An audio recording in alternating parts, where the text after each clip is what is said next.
بابر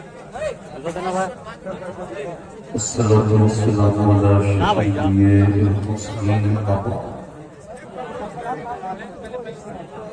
أعوذ بالله من الشيطان الرجيم بسم الله الرحمن الرحيم الصادقون الصادقون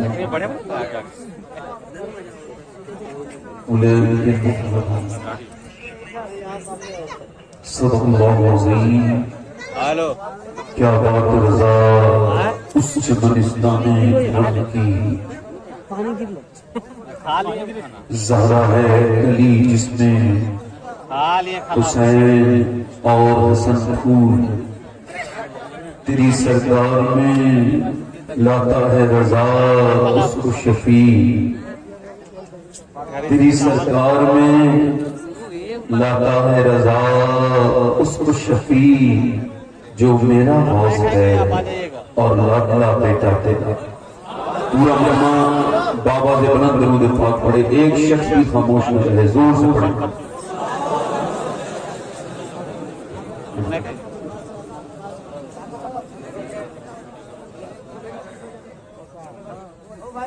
بابا درود لائق تعظیم و تقریم ممبر شریف پر تشریف فرما میرے امامے کی زینت و رونق معزز علماء اہل سنت معزز حفاظ و قراء سامعین و سامعات السلام علیکم ورحمۃ اللہ تعالی وبرکاتہ خیریت سے ہیں آپ لوگ دیکھو ایسے نہ بولو یہ بولو الحمدللہ زور سے بولو الحمدللہ یہ جو اٹھ کے جانا ہے یہ لوگ یہ کیا جلسہ ختم ہو گیا آپ کی نظر میں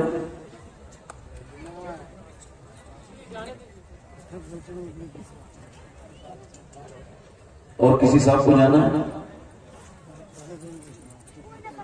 بڑا ڈسٹرب ماحول ہے پبلک کم ہوتی ہے تو اچھی ہوتی ہے زیادہ پبلک دیکھنے میں اچھی لگتی ہے سننے میں اچھی نہیں لگتی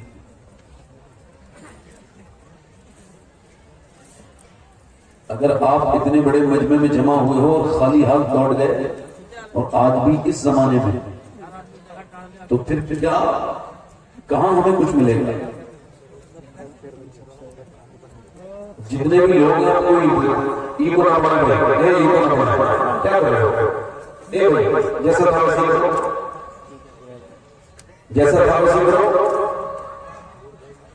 جیسا پہلے تھا ویسے کرو جیسا پہلے تھا پھر آپ نے اس میں شور ختم کرو اس کا آپ نے اس میں کیا کر دیا اچھا خاصا تھا اب ٹھیک ہے ایک اور کم کرو اس کے ٹریبل بڑھاؤ آواز بالکل صاف کرو آواز کو صاف کرو بس یہاں پہ رہنے دو اب کوئی ہاتھ نہیں لگانا جب تک میری تبلیغ ختم نہ ہو جائے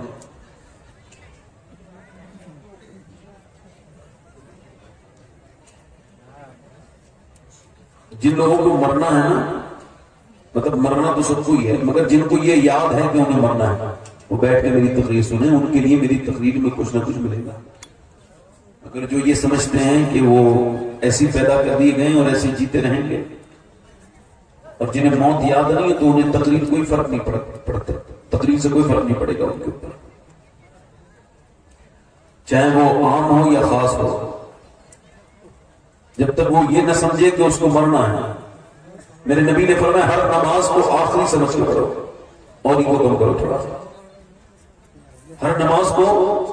بہت اچھا مائک ہے آپ کا تھوڑا سا محنت کرو آواز صاف کر دو بولنے بس تھوڑا گونج کم کر کے ہلکا سا ٹھیک کر دو فرمایا حضور نے ہر نماز کو آخری سمجھ کے پڑھو میرے شیخ محی الدین عبد القادر جیلانی سے پوچھا گیا اس حدیث کے بارے میں کہ حضور نے فرمایا ہر نماز کو آخری سمجھ کے پڑھو فرماتے ہیں اگر آخری سمجھ کے نہیں پڑھو گے نا تو مرغے کی طرح پوری زندگی ٹھونگے مارو گے نماز کا مطلب سمجھ نہیں آئے گا فرماتے ہیں جب تم یہ کہو گے مالک ہو سکتا ہے اگلے سجدے سے پہلے میرا دل کا دورہ پڑ جائے ہو سکتا ہے مالک آج کے بعد پھر کبھی نماز نہ پڑھ سکوں